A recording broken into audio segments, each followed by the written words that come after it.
Seigneur soit avec vous. Évangile de Jésus-Christ selon saint Luc. En ce temps-là, comme certains disciples parlaient du temple, des belles pierres et des ex-voto qui les décoraient, Jésus leur déclara: ce que vous contemplez, des jours viendront où il n'en restera pas pierre sur pierre, tout sera détruit. Ils lui demandèrent: Maître, quand cela arrivera-t-il? Et quel sera le signe que cela est sur le point d'arriver? Jésus répondit: Prenez garde de ne pas vous laisser égarer, car beaucoup viendront sous mon nom et diront: c'est moi. Ou encore: le moment est tout proche. Ne marchez pas derrière eux. Quand vous entendrez parler de guerre et de désordre, ne soyez pas terrifiés. Il faut que cela arrive d'abord, mais ce ne sera pas aussitôt la fin. Alors Jésus ajouta: on se dressera nation contre nation, royaume contre royaume. Il y aura des grands tremblements de terre et en divers lieux des famines et des épidémies. Des phénomènes effrayants surviendront et de grands signes venus du ciel. Mais avant tout cela, on portera la main sur vous et l'on vous persécutera. On vous livrera aux synagogues et aux prisons. On vous fera comparaître devant des rois et des gouverneurs à cause de mon nom. Cela vous amènera à rendre témoignage. Mettez-vous donc dans l'esprit que vous n'avez pas à vous préoccuper de votre défense. C'est moi qui vous donnera un langage et une sagesse à laquelle tous vos adversaires ne pourront ni résister, ni s'opposer. Vous serez livrés même par vos parents, vos frères, votre famille et vos amis. Ils feront mettre à mort certains d'entre vous. Vous serez détestés de tous à cause de mon nom. Mais pas un cheveu de votre tête ne sera perdu. C'est par votre persévérance que vous garderez votre vie. Acclamons la parole de Dieu.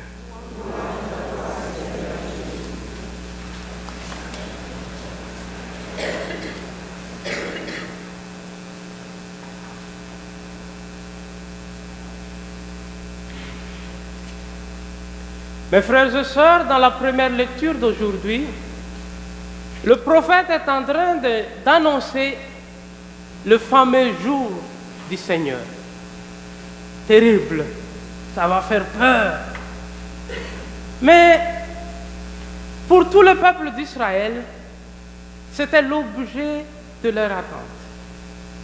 Le peuple d'Israël espérait ce jour du Seigneur. Parce que c'est le jour quand le Seigneur va venir et changer l'injustice, va apporter la justice dans la vie de son peuple.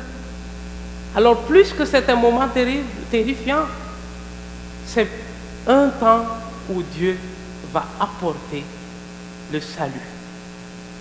Et c'est un peu le résumé de tout l'Ancien Testament. Le peuple attend la venue du Sauveur. Après des milliers d'années d'attente, Jésus est venu. Mais il est encore resté 30 ans en silence à Nazareth. Il a seulement prêché et travaillé pendant 3 ans. Et puis, il est retourné sur son Père. Et voilà, tout d'un coup, encore, les disciples sont invités à attendre à nouveau. Et même la dernière phrase de la Bible nous parle: Maranatha, viens, Seigneur Jésus. C'est un peu un élément très très important de la vie chrétienne, l'attente. L'attente. L'attente qu'avait le peuple d'Israël en attendant le Messie et l'attente des chrétiens au retour du Seigneur. Mais s'il y a quelque chose qu'on n'aime pas dans la vie, c'est attendre. C'est difficile d'attendre. Il y a deux défis pour l'attente. Le premier, c'est que l'attente, on est confronté avec le temps. Le temps. Dans la deuxième lecture d'aujourd'hui, les chrétiens de Thessalonique attendaient le retour du Messie. Mais en attendant, ils ont dit, le Messie va revenir. À quoi bon travailler? À quoi bon se préoccuper de beaucoup de choses? Et ils se sont arrêtés. L'attente peut nous endormir. L'attente peut nous endormir. C'est le premier. Parce que quand le temps passe, ça peut être comme l'expérience des peuples de Thessalonique. Mais une autre forme qui fait dans l'attente, qui nous endorme, c'est parce que dans l'attente, on est obligé de faire les mêmes choses et à répétition. L'habitude, la répétition peut nous faire fatiguer. On en a assez. On ne veut plus continuer, toujours faire les mêmes choses, ou on perd un peu la flamme. Un jour, j'ai rencontré un couple qui m'ont dit que père, nous nous sommes mariés maintenant pour 40 ans. J'étais content, j'ai dit, oh, c'est très beau. Mais ils ont dit, vous savez mon père, entre nous, l'amour est déjà éteint. Ce qui en reste, c'est vivre ensemble. C'est le résultat de l'attente. Et quand le temps passe, ça peut dormir. Et le deuxième défi de l'attente, ce sont les difficultés, les problèmes. Dans l'évangile d'aujourd'hui, nous entendons Jésus parler quand même des difficultés, des problèmes que le peuple d'Israël va faire face. Le premier, c'est le problème de la société quand Jérusalem sera détruit. Le temple sera détruit. Ça va être un problème. Et le deuxième problème que Jésus annonce à ses disciples, c'est qu'il y aura beaucoup de persécutions. Vous serez haïs. Vous aurez à avoir beaucoup de problèmes. Oui, l'attente a le défi du temps. L'attente a le défi des difficultés et des problèmes. Mais Jésus aujourd'hui nous donne l'antidote pour attendre. La persévérance. C'est par votre persévérance que vous serez sauvés. Oui, mes frères et sœurs, le Seigneur aujourd'hui nous demande d'être persévérants. Oui, l'attente peut être l'attente de l'Église qu'on dit, mais chaque vie de chacun et chacune d'entre nous est une vie d'attente. Une vie qui va arriver à une fin qu'on appelle rencontre avec notre Seigneur. Mais ça nous demande la persévérance. Dans notre vie, nous sommes appelés à faire des actes, des engagements à répétition. Chacun parmi nous sont appelés à être père de famille. Mais nous sommes appelés à continuer à jouer le rôle de père de famille année après année.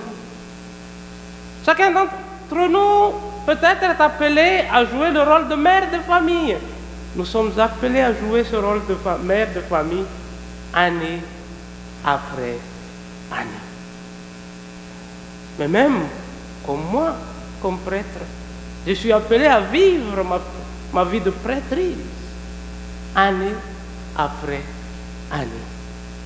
Alors ça nous demande une certaine persévérance pour continuer à poser les mêmes gestes à continuer à faire les mêmes actions, à ne pas laisser le temps tuer notre espérance, à ne pas laisser le temps faire en sorte que notre attente baisse. Et la deuxième chose, parce que nous sommes un peuple en attente, c'est que nous avons quand même de temps en temps devant nous des moments difficiles. Les choses ne marchent pas comme on a espéré. Des adversités qu'on doit faire face, des difficultés. Parfois, quand les difficultés sont tellement grandes, on veut bien changer de lieu, on veut bien être quelque part ailleurs, on ne veut plus le faire face, on en a assez. Jésus aujourd'hui nous encourage à continuer, à tenir bon dans les moments difficiles. La persévérance nous demande à continuer des gestes de même. Et la deuxième chose, la persévérance nous demande à avoir le courage même dans les moments difficiles. Le refrain de l'Alléluia nous demande « Relevez votre tête car votre rédemption approche ». Oui, le Seigneur nous demande à relever notre tête, à regarder vers l'espérance qui nous attend. Mais parfois, quand les moments sont difficiles, quand on a des difficultés devant nous, la première réaction, c'est baisser notre tête. L'espérance nous demande à relever notre tête. Ou quand les choses devant nous ne marchent pas trop, on voudrait bien tourner. En ce jour, demandons au Seigneur de nous donner la persévérance. Parce que comme chrétiens, nous sommes un peuple en attente. L'attente a besoin de la persévérance. Amen.